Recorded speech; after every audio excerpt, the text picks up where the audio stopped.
तो आज हमारा है डे 9। क्या है? डे 9। जो प्रेजेंट टेंस हमने पढ़ा उसकी आज लास्ट टाइप है। ठीक है, प्रेजेंट परफेक्ट कंटिन्यूस टेंस। इससे पहले हमने क्या क्या पढ़ा? Present simple indefinite tense. ठीक है, उसके बाद पढ़ा प्रेजेंट कंटिन्यूस टेंस, फिर पढ़ा प्रेजेंट परफेक्ट टेंस, और अब क्या पढ़ना है? Present perfect continuous tense. तो इसमें रिकॉग्निशन के लिए क्या है? रहा है, रही है या रहे हैं। ये चीज जहां भी सेंटेंस में यूज होगी तो हमें पता चल जाना चाहिए कौन सा है प्रेजेंट परफेक्ट कंटिन्यूस टेंस। तो इसमें सबसे पहले अगर हम बात करें सिंपल की, किसकी? सिंपल की। तो उसमें क्यों कौन फॉर्मूला यूज होता है हमारे पास? Subject plus has, have, been plus first form of verb plus ING plus since या फॉर प्लस ऑब्जेक्ट। अब देखो ये हैज और हैव क्यों यूज किया गया? क्योंकि हमने प्रेजेंट परफेक्ट टेंस जो हमने पढ़ा था उसमें हमारी हेल्पिंग वर्ब क्या थी? हैज और हैव। अब ये भी वही है प्रेजेंट परफेक्ट। फिर कंटिन्यूस है, कंटिन्यूस में हमारे पास हेल्पिंग वर्ब क्या थी? Is am are. यहाँ पर इज एम आर की जगह हम किसका यूज करेंगे? बीन का। किसका करेंगे? बीन का यूज करेंगे। तो सब्जेक्ट काम करने वाला होता है, फिर फर्स्ट फॉर्म ऑफ वर्ब लगेगी, फिर उसके साथ आईएनजी लगेगा, फिर सिंस या फार। और सिंस या फार किसके लिए यूज होता है? देखो सिंस होता है जब हमें एग्जैक्ट इन्फॉर्मेशन के बारे में पता हो कि भाई ये काम सुबह से हो रहा है, ये काम शाम से हो रहा है। और फार का यूज होता है जब हमें पता नहीं हो कि भाई किसी ने चोरी की, कब की, कोई पता नहीं है। ठीक है, तो कोई बाजार से दूध लाने गया, कब गया कोई पता नहीं, सुबह गया शाम को गया, एग्जैक्ट इन्फॉर्मेशन नहीं पता होगी, उसके लिए फार का यूज होगा। जब एग्जैक्ट इन्फॉर्मेशन पता होगी उसके लिए हमारे पास सिंस का यूज होगा। तो एग्जांपल मैं आपको बताऊं, जैसे क्या है? Ali has been waiting for the bus since morning. अब क्या है कि अली क्या है? सब्जेक्ट है। ठीक है, अब जब सब्जेक्ट है तो हैज लगेगा। ठीक है, सिंगुलर के लिए क्या लगता है? हैज। बीन क्या आ गया? कंटिन्यूस। कंटिन्यूस चल रहा है ना।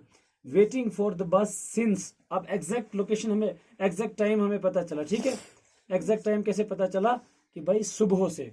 कब? सुबह से। अली सुबह से बस का इंतजार कर रहा है। अली सुबह से बस का इंतजार। एग्जैक्ट लोकेशन का पता लगा ना, एग्जैक्ट टाइमिंग का पता लगा कि भाई कब से इंतजार कर रहा है? सुबह से। तो एग्जैक्ट इन्फॉर्मेशन जब हमारे पास पता चलेगी वहां हम किसका इस्तेमाल करेंगे? सिंस का। किसका इस्तेमाल करेंगे? सिंस का। अब मैं आपको बताऊं फॉर का यूज कैसे करना है। कहता है she has been drawing homework for 2 hours। अब क्या कह रहा है? शी क्या है? शी सिंगुलर है। सिंगुलर में किसका यूज होता है? हैज का। तो इसके साथ क्या लग जाएगा? हैज। तो कंटिन्यूस है ना, चल रहा है, अभी होमवर्क चल रहा है, तो कंटिन्यूस के लिए बीन का यूज किया। किसका? बीन का। तो फिर उसके बाद फर्स्ट फॉर्म था डू, तो उसके साथ आईएनजी लगा तो क्या बन जाएगा? वो ड्राइंग। Homework for. अब फॉर क्यों लगाया यहाँ पे?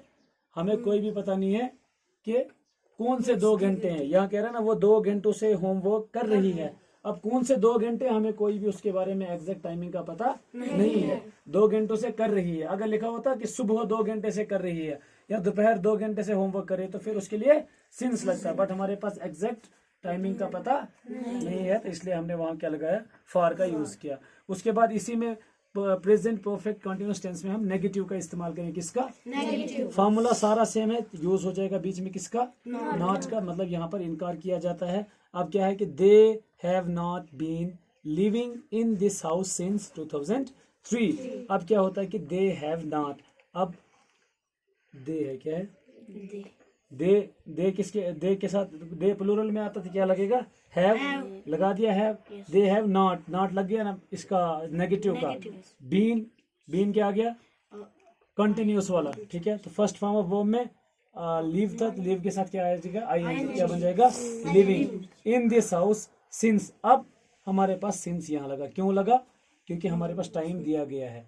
क्या दिया? एग्जैक्ट इन्फॉर्मेशन दी गई है। क्या कह रहा है कि वो 2003 से इस मकान में नहीं रह रहे हैं। वो 2003 से इस मकान में नहीं रह रहे हैं। फिर उसके बाद कह रहा है we have not been painting this house for 3 days। हम 3 दिन से इस घर को पेंट नहीं कर रहे हैं। ठीक है, सेम वही है। वी था यहाँ, वी भी प्लूरल में आएगा तो उसके आगे भी क्या लगेगा? हैव लगेगा। ठीक है, अगर सिंगुलर वाला होता ही शी, उसके आगे क्या लगता है? हैज। तो अब प्लूरल में क्या लगेगा? हैव। फिर उसके बाद इंटरोगेटिव में भी इसमें क्या होता है कि जो हेल्पिंग वर्ब्स होते हैं वो पहले लगते हैं। क्या लगते हैं? पहले। उसके बाद सब्जेक्ट लगता है। पहले हेल्पिंग वर्ब लगते हैं, उसके बाद सब्जेक्ट। और एंड किसके साथ होता है इनका? क्वेश्चन मार्क के साथ। किसके साथ? क्वेश्चन मार्क के साथ। Has it been raining for 3 days। क्या 3 दिन से बारिश हो रही है। हैज क्या है, हैज में क्या लग गया, इट के साथ क्या लगा, हैज इट बीन। अब बीन क्या आ गया, कंटिन्यूस चल रहा है ना अभी, तो उसके लिए बीन लगाया। रेनिंग तो वही first form plus ING, rain का रेनिंग फॉर 3 डेज। अब फॉर 3 डेज 3 दिन से हो रही है, अब पता नहीं पिछले 3 दिन से या कल वाले 3 दिन से है, कोई पता नहीं है, इसलिए किसका यूज किया, फॉर का। ठीक है, अब क्या, has she been reading the Urdu since yesterday. अब वही सेम हैज, तो शी, हैज के साथ क्या फर्स्ट फॉर्म क्या लगे, ये सिंगुलर में क्या लगेगा, शी। तो फिर वही सेम क्या है, बीन किसके लिए यूज होगा, कंटिन्यूस के लिए, अभी चल रहा है। फिर रीड का प्लस आईएनजी लगाएंगे, क्या बन जाएगा, रीडिंग। तो ऑब्जेक्ट में क्या है, यस्टरडे, तो उर्दू है। अब सिंस कैसे लगा, क्योंकि हमें एग्जैक्ट इन्फॉर्मेशन का पता है, एग्जैक्ट टाइमिंग का पता है कि भाई कब से हो रहा है। अगर एग्जैक्ट इन्फॉर्मेशन के बारे में पता हो तो फिर कहाँ क्या लगता है, वहां पे सिंस। इसका मतलब क्या है, क्या वो कल से उर्दू पढ़ रही है। ठीक है, ये हमारा था प्रेजेंट परफेक्ट कंटिन्यूअस टेंस। हमारे प्रेजेंट वाले जो है 4 टेंसेस हो चुके हैं। पहला क्या है कि सिंपल इंडेफिनिट टेंस, फिर है प्रेजेंट कंटिन्यूअस टेंस, फिर है प्रेजेंट परफेक्ट टेंस, फिर है प्रेजेंट परफेक्ट कंटिन्यूअस टेंस। अब इसमें हमने क्या पढ़ा आज, रिकॉग्निशन के लिए रहा है, रही है या रहे हैं। उसमें हमने उससे पहले पढ़ा था प्रेजेंट परफेक्ट में क्या था, चुका है, चुकी है या चुके हैं। फिर प्रेजेंट कंटिन्यूअस में क्या था, रहा है, रही है या रहे हैं। ठीक है, अब प्रेजेंट कंटिन्यूअस और परफेक्ट इकट्ठा ही है ना। उसके बाद प्रेजेंट इंडेफिनिट में हमने क्या पढ़ा था, ता है, ती है या ते है।